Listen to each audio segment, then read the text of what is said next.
शेतकरी बांधवांनो, आपण ही जी काही ग्रुपला दिलेली जी काही PDF फाईल आहे, तर ह्याच्यामध्ये आपण आत्ता सद्यस्थितीत जे काही ऊस पिकामध्ये येत असलेले कीड रोग आहेत त्यांचं व्यवस्थापन कशा पद्धतीनं करायचं आणि त्यांचं काय म्हणजे त्याची पार्श्वभूमी काय आहे, कुठल्या भागामध्ये हे जास्त प्रादुर्भाव दिसतं, ह्याचं सगळं डिटेल्स आपण ह्या परिपत्रकामध्ये देतो. सोबत जे आहे ते हे ओळखायचं कसं, ह्याच्यामुळं काय नुकसान होतं, तर ह्या सगळ्या डिटेल्स जे आहे ते आपण या ठिकाणी जे आहे ते देतो. जसं की आपल्या भागामध्ये यापूर्वी ऊसामध्ये जे आहे ते म्हणजे मागचे 3-4 वर्षापूर्वी फार काही असं काही ही जी काही पिंक स्टेम बोरर म्हणतो त्याचा प्रादुर्भाव नव्हता. मात्र आता जसं जसं गहू आणि ऊस आंतरपीक पद्धती घेण्यात येत आहे, तर त्या ठिकाणी पिंक स्टेम बोररचा प्रादुर्भाव दिसतो आहे. तर ह्याच्यामध्ये बघा की व्यवस्थापन कशा पद्धतीनं करायचं, ह्या सगळ्या गोष्टी आपण दिल्यात. सोबत ही जी काही QR कोड दिलेले आहेत किंवा ह्या लिंक दिलेले आहेत, ह्याच्यामध्ये तुम्ही पाहू शकता की प्रत्यक्ष आपल्या भागातील शेतकऱ्यांच्या शेतावरचे निरीक्षण. आता हा QR आहे निळ्या रंगाचा, ह्याच्यावर डायरेक्ट आपण टच केल्याच्यानंतर हे ओपन जर केलं तर थेट त्या प्रक्षेत्रामध्ये कशा पद्धतीने तर तसं पोंगे डायरेक्ट व्हिडिओ जास्त दिसायची. आता बघा ह्या ठिकाणी सुद्धा हा पोंगा मेलेला, ही क्षण कशी आहे, कशा पद्धतीने ती किडीचा प्रादुर्भाव झाला आहे आणि मग आर्थिक नुकसान पातळी जी आहे त्याची सगळी माहिती आपण ह्या व्हिडिओमध्ये दिलेली आहे. किती निघाले पोंगे असे?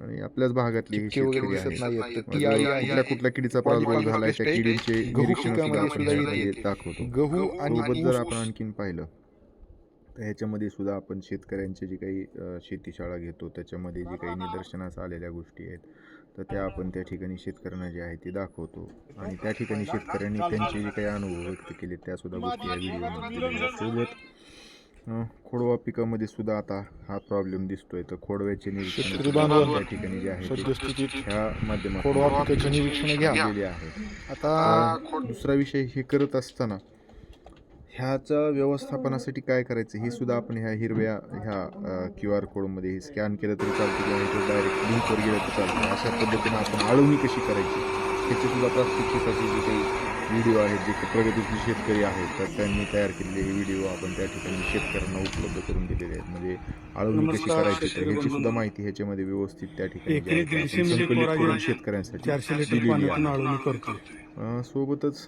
प्रत्येक किडीचं शेतामध्ये कशा पद्धतीनं प्रादुर्भाव होतो आहे आणि त्याच्यामुळं काय नुकसान होऊ शकतं, त्या किडीचे जे काही आता इथं लवकर येणाऱ्या खोडकिडीचा हा जो आहे तो हा पतंग आहे, त्याची प्रौढावस्था आहे, त्याच्यानंतर ही सुप्तावस्था आहे. ही आपल्याला आता ज्यावेळेस आपण रिकाम्या रानामध्ये नांगरटी करतो त्यावेळेस अशा पद्धतीचे हे सुप्तावस्था निदर्शनाशी येतात.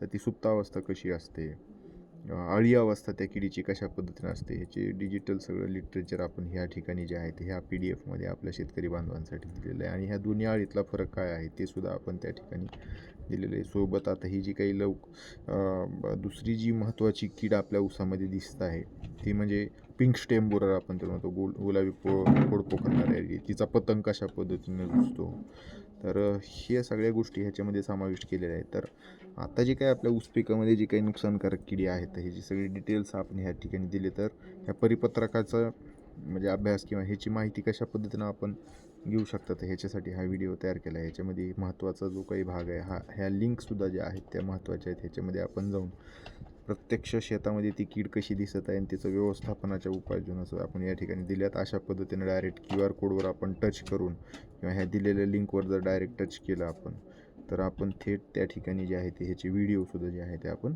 पाहू शकता. आणि